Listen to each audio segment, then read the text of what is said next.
한번 따라합니다.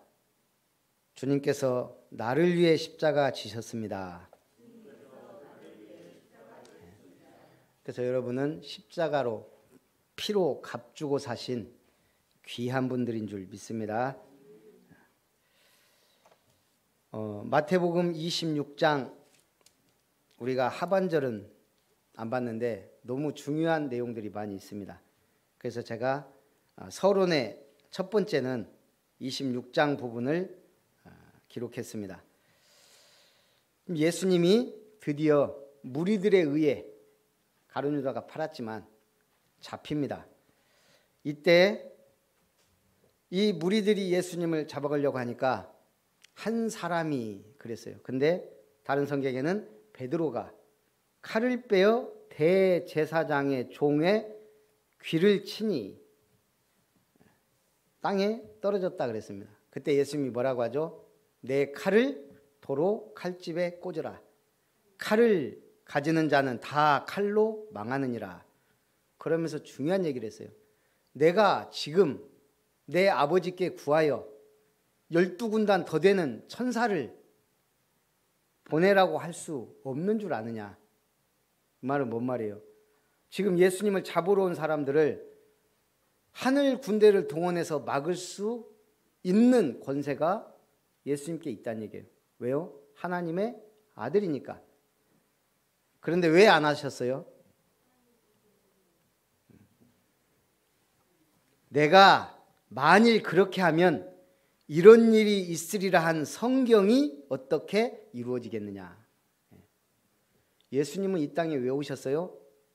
그리스도로 우리를 구원하기 위해. 그러나 성경대로 오셨어요. 그리고 성경의 언약을 성취시키기 위해 오셨어요.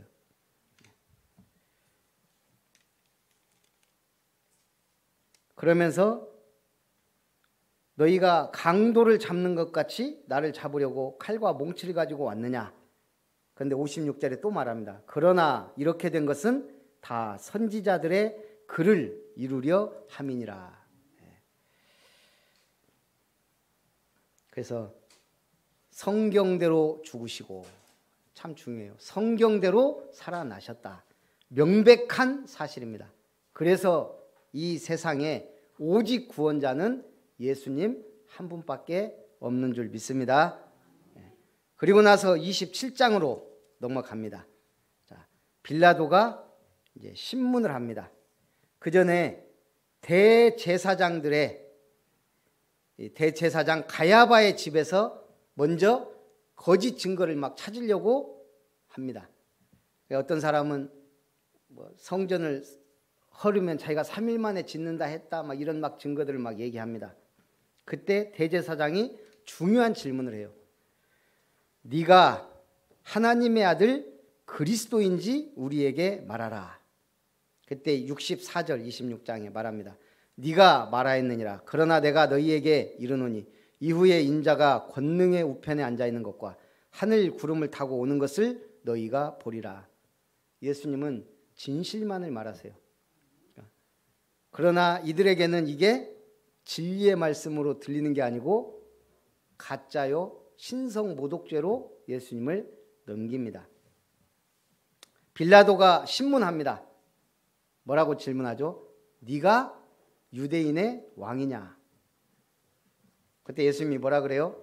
예수님은 거짓말을 할 수 없으니까 네 말이 옳도다. 그 후에 여러 가지 너를 거짓 증거하는 말이 어쩌냐 뭐 변명해봐라. 그때 예수님이 뭐라고 하죠? 한마디도 대답하지 아니하셨다 그랬어요. 자, 여기서 질문. 왜 한마디도 대답하지 않았을까요? 정확한 답을 아는 분. 빌라도가 네가 유대인의 왕이냐 하니까 네 말이 옳도다 해놓고 그 다음부터 빌라도가 어떤 말을 하든 그 질문에 한마디도 대답을 안 하셨어요. 왜? 진짜 몰라요?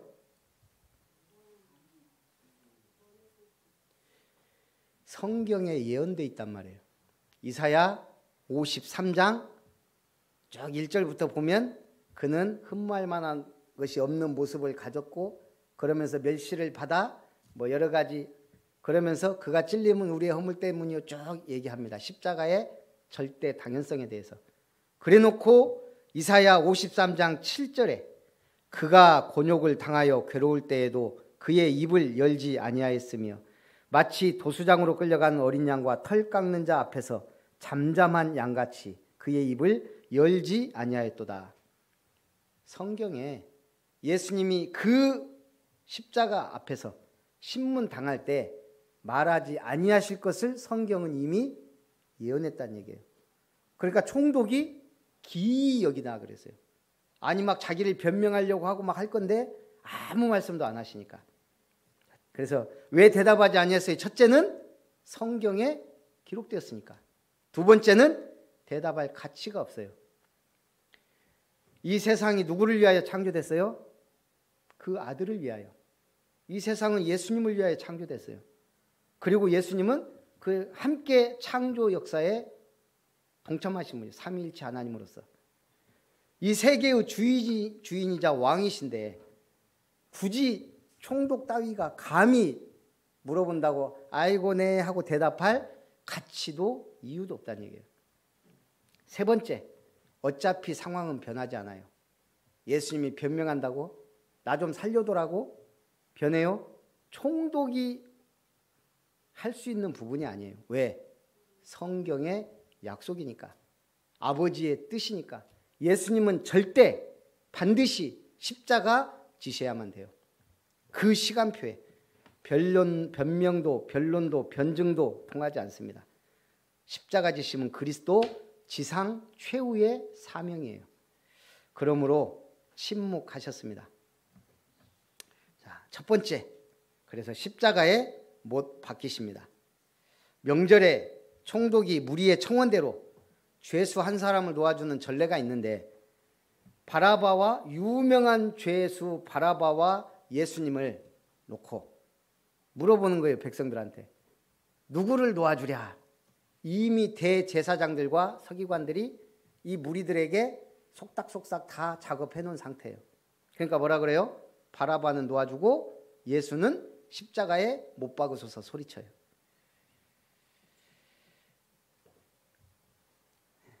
그래서 바라바는 살고 예수님은 십자가에 못 박힙니다. 자, 여기서 바라바라는 인물은 생명을 연장받았어요. 제가 볼 때 이 바라바가 믿었을까요? 예수님을? 그 다음에 아무 뭐 얘기가 없는 거 보면 안 믿은 것 같아요. 생명의 연장은 받았지만 구원은 받지 못. 어떤 영화에서는 그 배넌가에서는 바라바가 나와요. 그래갖고 예수님 때문에 살았다고 약간 구원받은 것처럼 그런 뉘앙스지만 몰라요.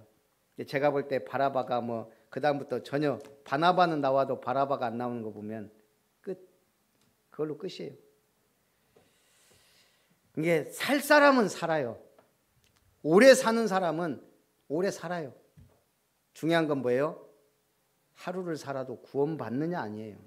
그게 제일 중요해요.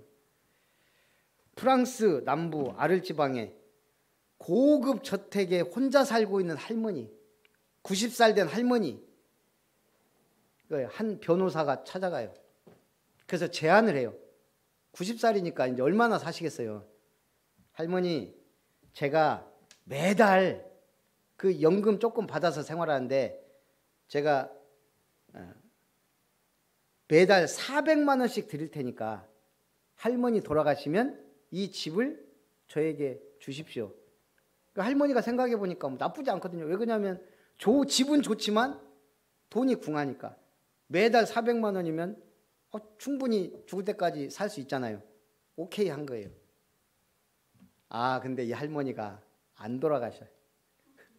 10년이 지나고 20년이 지나도 안 돌아가셔. 변호사가 77세에 죽었어요. 2년 뒤에 할머니가 돌아가셨어요. 그때 이 할머니 나이가 122세. 세계 기네스북에 등재됐어요. 당시. 그래서 이 변호사가 지급한 돈이 시가의 2배를 넘게 이 할머니한테 계속 준 거예요. 이 변호사가 90세 할머니 찾아갔을 때 그렇게 오래 살 줄을 꿈에도 몰랐겠죠. 변호사, 똑똑한 변호사가 세상 일은 모르는 거예요. 하필이면 또 그 제안을 해갖고 최장수 기네스북에 오른 할머니. 그래서 우리가 모든 하는 일이 헛똑똑이에요. 복음 모르면 행복하지도 않고 헛똑똑이로 살다가 가는 거예요. 제가 어제 머리 편집하러 갔어요. 권사님한테 해야 되는데 멀어 좀. 제가 급할 때는 그냥 가는 데서 깎거든요. 제 앞에 머리가 희연하고 머리털도 별로 없는데 깎는 분이 한 분 계시더라고요. 한 60대 돼 보이는데 그분 앞에서는 말할 수 없고 가신 다음에 저분은 뭐 머리 깎을 것도 없는데 그 머리 깎는데 편하시겠어요? 그랬더니 원래 저분이 잘 나가던 분이래요. 순천에서. 그 선거에 4번 출마했는데 떨어져가지고 그 많던 재산 다 날려먹고 얼마나 잘 살았냐면 자기 집에서 일하는 아줌마인지 뭐 한 달에 1,000만 원씩 줬대요. 그걸 굉장히 오래 일했나 봐요. 지금은 그 아줌마가 더 잘 산대. 이분은 선거한다고 돈 다 왜 저렇게 머리털이 빠지냐. 그 선거 때문에 머리 신경을 많이 써가지고 머리털이 저렇게 빠졌다네. 이제 그 아들이 또 선거 캠프에서 또 일한다 그러더라고요. 우리는 진리의 말씀을 붙잡아야 돼요. 자, 총독의 군병들이 예수를 관정으로 데려가 희롱한 후에 가시관을 씌우고 십자가에 못 박으려고 끌고 나갑니다. 끌고 가는데 예수님이 지금 채찍질에 맞고 막 지금 몸이 만신창이 힘이 없어. 그래서 지나가는 사람, 구레네 사람 시몬이란 사람을 대신 십자가 지어 골고다 해골이란 언덕까지 올라가게 하세요. 그래서 우리가 그 예수님 그 예루살렘 성지 가면 그 예수님 가신 길 비아 돌로로사 거기가 쭉 예수님 쓰러진 곳 구레네 시몬이 십자가 지고 다 이렇게 표시되어 있어요. 이 구레네 시몬은 뭔 잘못을 했길래? 그게 아니고 무슨 복을 받았길래 예수님 대신 십자가를 지었겠어요? 바라바는 생명을 연장받았지만 그 위에 이름이 없어요. 그러나 구레네 사람 시몬은 구레네 사람은 아프리카 사람이에요. 거의 신분이 천하다고 봐야 돼요. 그런데 마가복음 15장 21절에 마침 알렉산더와 루포의 아버지인 구레네 사람 시몬이 시골로부터 지나가는데 그 십자가를 지었다 그랬어요. 그런데 로마서 16장 13절에 그 이름이 나옵니다. 주 안에서 택하심을 입은 루포와 그의 어머니에게 문안하라. 그의 어머니는 곧 내 어머니니라. 구레네 사람 시몬이 예수님의 십자가를 졌는데 그 아들 루포가 로마서 16장의 인물로 당당히 이름이 기록되어 있고 그 어머니를 보고 바울이 뭐라 그래요? 나의 어머니니라. 이런 엄청난 축복을 받았습니다. 자, 그래서 네 번째, 예수와 함께 행악자 둘이 십자가에 못 박혔는데 오늘 마태복음은 둘 다 예수님을 조롱했다 그랬어요. 네가 그리스도면 십자가에서 내려와라. 그러나 요한복음인가요? 성경에는 한 사람은 뭐예요? 우리는 당연히 우리의 악한 행동에 따라 벌을 받지만 저분은 잘못한 게 없다. 옳지 아니한 게 없다. 그러면서 예수님께 뭐라 그래요? 당신의 나라에 임하실 때 나를 기억하소서. 그 한마디로 온갖 못된 짓 하고 십자가 진 그 죄수가 행악자가 네가 오늘 나와 함께 낙원에 있으리라. 구원을 받았어요. 예수님은 십자가 지는 순간에도 막 구원을 시켜요. 대단한 분이에요. 대단한 분이 아니죠. 그래서 오늘 가장 가장 안 됐다 생각하는 게 저는 마태복음 27장 25절이에요. 유대인들이 뭐라고 합니까? 그 피를 나와 내 후손에게 돌리라. 우리가 지금 이렇게 예배드리는 거 아무것도 아닌 것 같죠? 축복이에요. 불신앙만 하지 아니하면, 잘못된 길로 언약의 흐름에서 벗어나지만 않으면, 그 증거가 한국교회가 죽은 날이라는 글을 보면서요. 한국교회가 언제 죽었어요?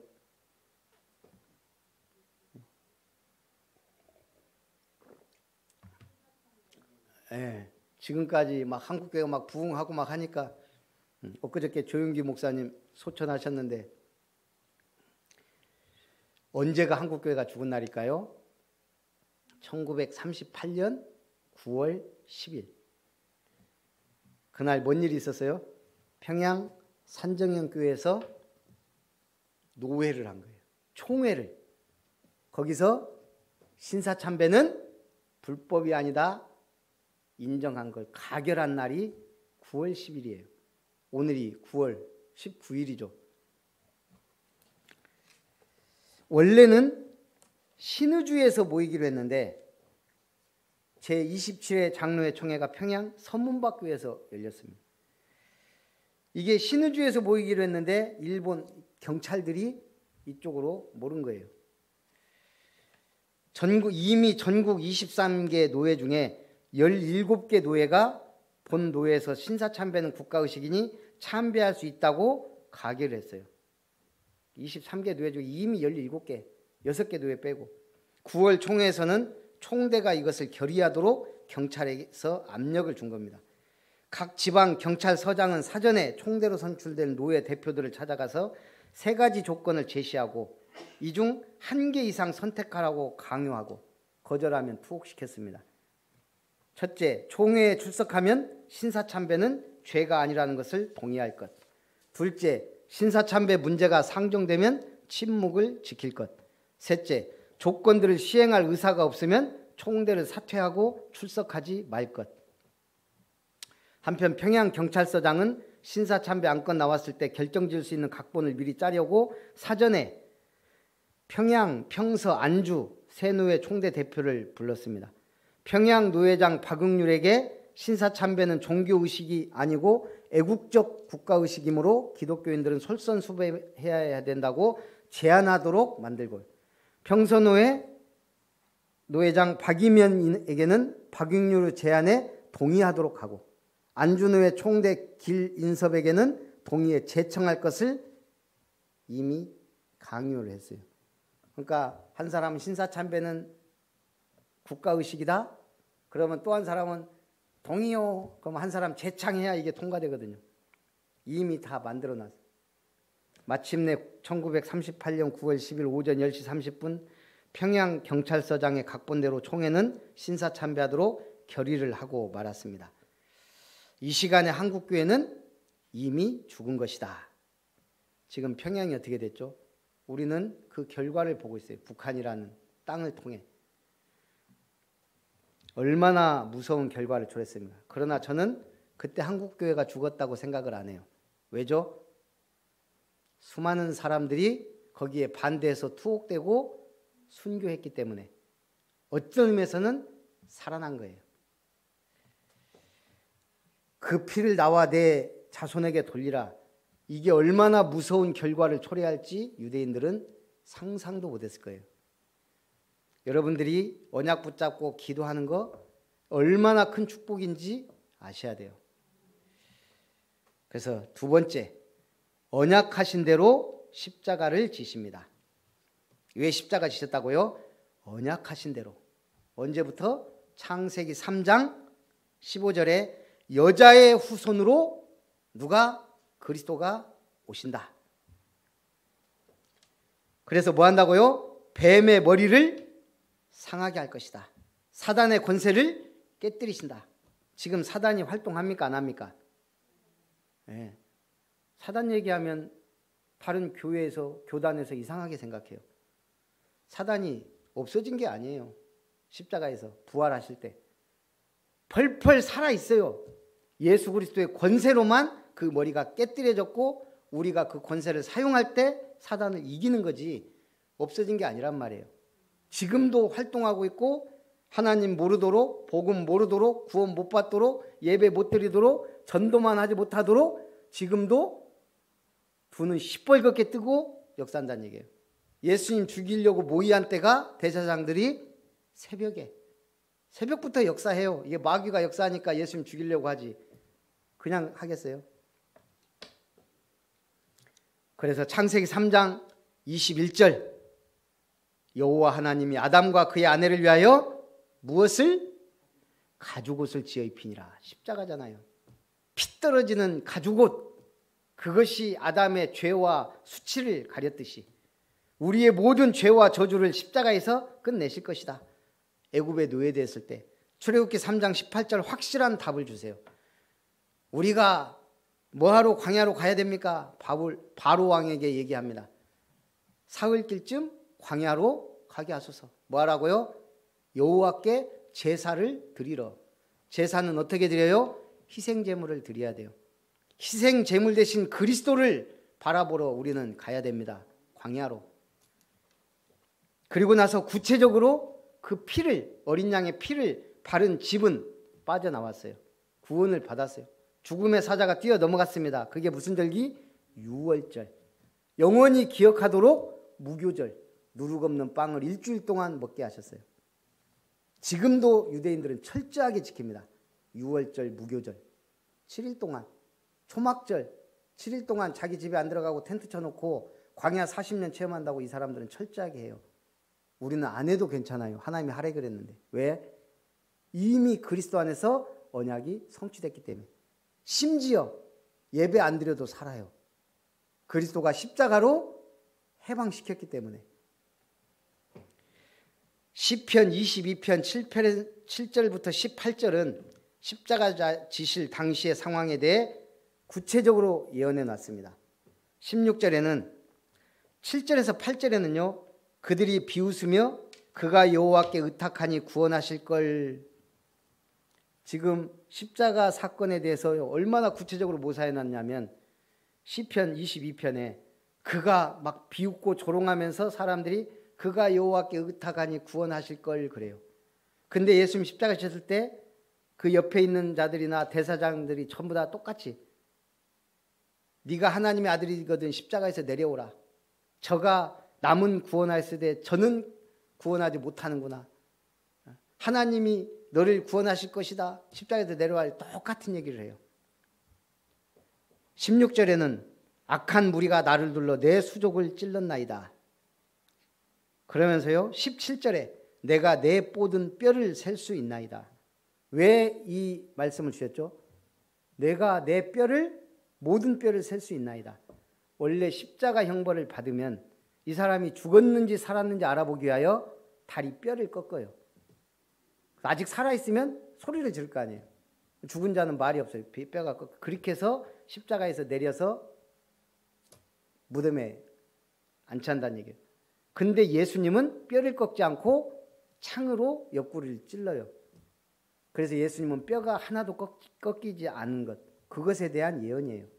18절에는 그들이 내 겉옷을 나누며 속옷을 제비 뽑나이다. 똑같이 예수님의 겉옷을 나누고 속옷을 제비 뽑아 나눠 가지죠. 이사야 53장 1절에서 9절에는 십자가 지셔야 될 분명한 절대 이유를 말씀하십니다. 죄인을 위해 멸시당하고 고난 받으실 것. 그가 찔림은 우리의 상함 때문이요 그가 상함은 우리의 죄악 때문이다. 그가 채찍에 맞음으로 우리는 평화를 누리고 그가 징계를 받음으로 우리는 나음을 입었도다. 우리는 다 양 같아서 각기 제 길로 갔거든. 여호와께서는 우리 무리의 죄악을 그에게 담당시키셨도다. 죄인을 위하여 예수님이 십자가를 지셨습니다. 그래서 이제 우리는 십자가에 뭘 들어야 돼요?